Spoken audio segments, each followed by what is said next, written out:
couple months ago, I got a little bored of custom keyboards. Heresy! I know. I hinted at this in my budget versus premium comparison video a couple of weeks back, saying that regardless of the fantastical mechanism a lot of these boards have, on the outside they all kinda look the same. Although who am I to judge that? I'm in no way a trained connoisseur of design, and those who are will probably roll their eyes at that statement. Heresy! And I have to admit that since I've said those words, I've really started noticing a lot more unique designs popping up. However, I'm not here to talk about those, I'm here to talk about this little guy. During my momentary lapse of passion, I thought maybe I'll give this 40% thing a try. It certainly looks different, although not that much at first. I mean, it's still contained within an expertly crafted rectangular block, just smaller. Fearful of all the potential shortcomings that I might experience, I set my sights for adventure, and oh boy, did I get one.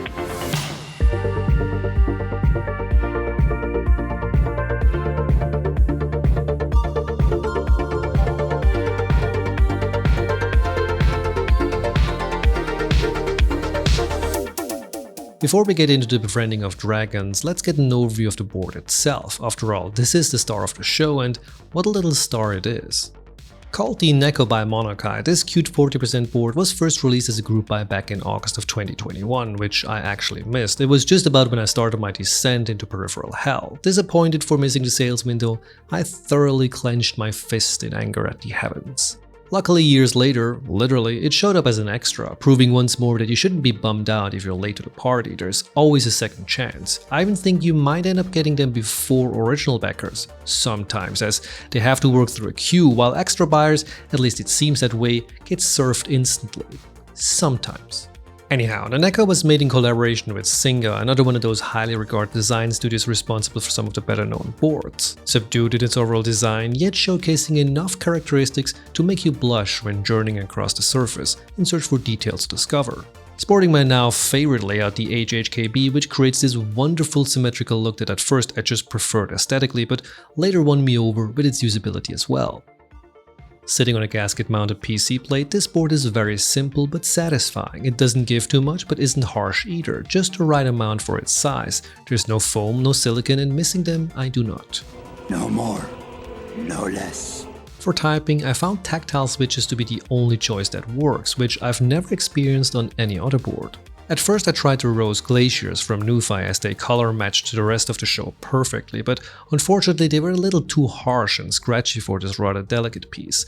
I ended up settling with the Chosfox Voyagers, a dissonant combination visually, but sonically a good match.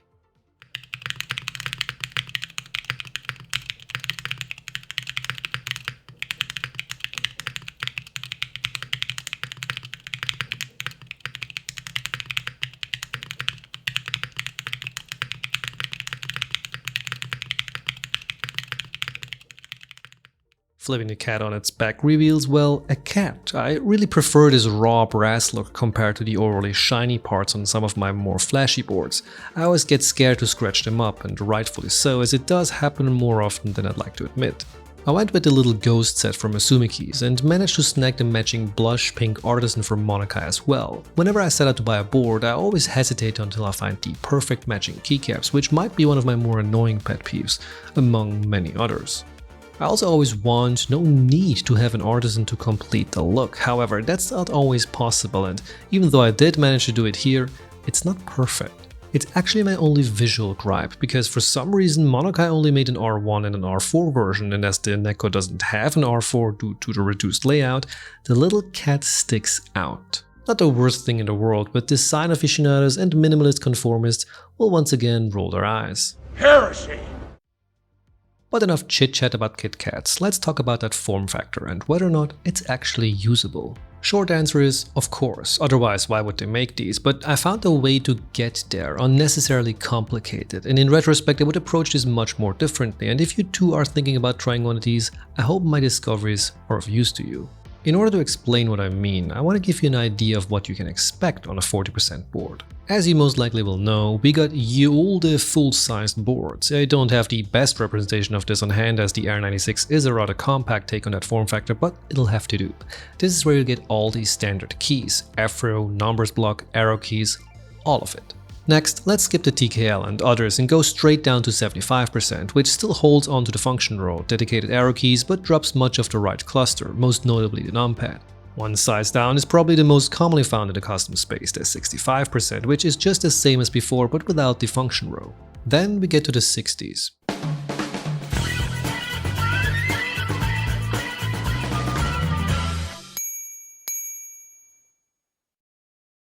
This is once again much the same, but we lose the dedicated arrow keys, some of the modifiers are gone, and weirdness starts to appear. For example, sometimes you get a split backspace.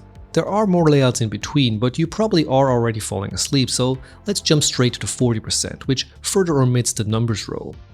The Neko cuts even more bulk with the HHKB layout that moves the left control key to where the caps lock was and kills off the right one entirely. Of course, the caps lock and other keys aren't truly lost, they are just hidden beneath layers, and this is where things get a little interesting and confusing at first. Over the course of my custom keyboard journey, I noticed that different brands like to ship their boards in different states of, dare I say, completeness in terms of configuration. I had boards that came in an honestly unusable state, requiring you to set up every key individually before you could start typing. That wasn't the case with the Neko, but it did come without any pre-configured layers. I didn't think about this much at the time and just began setting up the board the way I thought made most sense, but I should have done more research. You see, it took a while until I found a usable configuration, and to be honest, even when I thought I did, it kept changing for weeks on end as I repeatedly kept running into issues where I suddenly realized that the key I needed was gone or not mapped. For example, at first I placed my arrow keys to the WASDs because I thought, well, my fingers are always there and I'm used to navigating virtual characters using those, so it should be familiar, right? But then the first problem appeared. If W is up in the first row, where's the number 2 going to be? Then something unexpected happened. While watching Avi's video on the Compact Touch, I noticed him talking about the arrow cluster on the HHKB layout, and then it hit me. On the original HHKB, although it being slightly bigger at 60%, did solve some of my issues already, and the thoughts that went into that were probably a lot smarter than mine, and they were. In fact, it worked so well that I got used to the arrow key's new location almost immediately, and by now actually prefer this rather than having a dedicated set. Weird. The same goes for many other functions, and getting inspired from how the HHKB solved its issues gave me a better idea on how to solve mine. This made using the board suddenly intuitive. However, as mentioned at the beginning, not all is perfect. Still to this day, I find that typing in numbers or especially symbols from the same row to be a challenge. Despite never looking down at my board during normal typing sessions, I do need to spy on this row for passwords, and that's one area where I'm generally slower on the 40. What makes this worse are time-sensitive situations. For example, when you have to enter that two-factor authentication key during a login. I've had and still have moments where I'm missing my window of opportunity. However, that's pretty much the only drawback I found, and negligible compared to the benefits. In hindsight, I always find these discoveries to seem so obvious and stupid, but I generally never thought about it before trying such a small board. Blinded by shiny 65%ers and up, I never looked twice at anything smaller, but should have, because these boards will teach you how to type better and faster. On bigger boards, the placement of our hands is always in constant conflict with the ergonomics, as they have to reach out in order to activate those keys, and because we can see everything, we actually rely on it and look down before making a move, which might appear more natural at first, but isn't. On a 40 or even smaller boards, you have to know where those keys are. It has to be in your muscle memory, and at first this is going to be a challenge, but once you get it in your system, let me tell you, the fact that you don't have to move your hands around much, if at all, in order to activate numbers, special characters and other functionality is an oddly powerful feeling. I'd like to compare this once more to playing guitar. When I first picked one up and learned the basic chords, it was excruciatingly difficult to switch from one to another. Let me give you an example. This is a D chord. Very simple and easy. Now let's switch to a G chord. Seems straightforward, right? Well, when I first started playing guitar, this is how I switched between these two.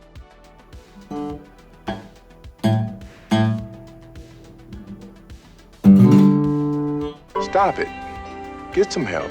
My fingers were uncoordinated hot dogs from hell. But in time, my muscle memory kicked in and the changes became more and more natural, and nowadays it's second nature. I don't think about it anymore. It just happens. Back in the day when I was struggling, my guitar teacher told me, when you're brushing your teeth, you're not constantly telling your hand how to move, right? You're not thinking up, up, down, down, left, right, spit, swallow, right? I mean, you're just brushing your teeth, you don't think about it, and that's the level you have to reach with your layers game.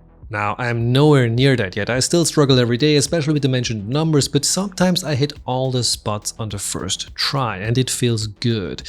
It feels fast. It feels like the chains were ripped off my hands and they are ripping through the vocabulary that my brain spits out. But it's not all shiny praise. One area where I was definitely missing the additional keys is gaming. During typing sessions, you have both your hands on the board, meaning the ability to activate layers and different modifiers can be done as you are dual wielding your hands. During games though, you got your secondary on your mouse, and that's a problem. So there's a big asterisk on the whole speed and efficiency thing. Or if you have a solution for that, maybe let me know, because I ended up in one or more suicide runs while using the Neko for gaming. But this might be a limitation with the HHKB layout. If we take a quick peek at ergonomic boards, there's a lot of them that are in the 40% form factor as well, but you'll notice one thing straight away: the bottom row has a lot more options. That's because those boards take advantage of one of our most underused limbs, the mighty thumb. Instead of banning it to the simple task of hitting the spacebar, they take full leverage of its extraordinary maneuverability on the board, making it the supreme ruler of all your layers. But that's a topic for another day, in another video. I also have newfound respect for everyone who uses one of those, but then again, in retrospect it all makes sense. After all, those who wield weapons like these most often sport more facial and chest hair than me, and that's usually a sign of higher intelligence. So where does this leave us then? Well, it means that there is potential untapped performance at your fingertips, but there are conditions that need to be considered. First, a bigger board doesn't mean you can't do this, but if you have a full-sized board and start to set up layers to only use 40% of it, well, that seems kind of weird. Second, there are limitations if you use a board like the Neko, because its layout is limited in how far you can go. Ergo boards are better set up for this, but might make the initial entry more difficult. Then there's the learning curve. The best way that worked for me was to simply force myself to use it until I got it. For example, when I began testing the Neko, I switched to it completely, and I'm fortunate enough that I have to use a keyboard for work all day, but it also means that sometimes I was just really slow and it got a little embarrassing. I had numerous Zoom calls where I was sharing the screen, typing away, and then the dreaded moment happened. I needed a special character. Girl. Obviously, my peers were not aware that my keyboard was about a third of their size, and I tried to make small talk while the other half of my brain was frantically trying to figure out where the @ sign was. But that's not the only way to hone your skills. There are websites where you can train those muscle memories. I mean, just typing away on monkeytype.org is a good start, or try TypeRacer if you want a competitive challenge. If you're serious about it though, there's also KBR or typingclub.com, both of which will teach you how to touch type, which basically means typing with all your fingers and not having to look down at your keyboard. Now, neither of those is again limited to 40% boards, but if you want to burn those layers into your skull, these exercises can help you get there. Both are also fun ways to learn and advance your skills on a board in general. In fact, I'd recommend you try it out after watching this video, regardless of your interest in this topic. You'd be surprised how often you actually look down without knowing that you're looking down. Again, you don't need a 40 for this. It can be done with whatever you're using right now, but without having the option to cheat, it helps to get those layers burned into your skull faster. You're also not alone on this journey. Many have come before you, and this is to the benefit of all. 40s have been around for a while, and there are configurations and tips you can find out there from users much more experienced. Just like how the HHKB layout gave me a direction on how I should set it up, so can others. In the end, having used this board forced me or showed me how to use keyboards differently, more efficiently, and that's something I never thought would happen. I bought this for the cat. Never did I ever think it would actually teach me something.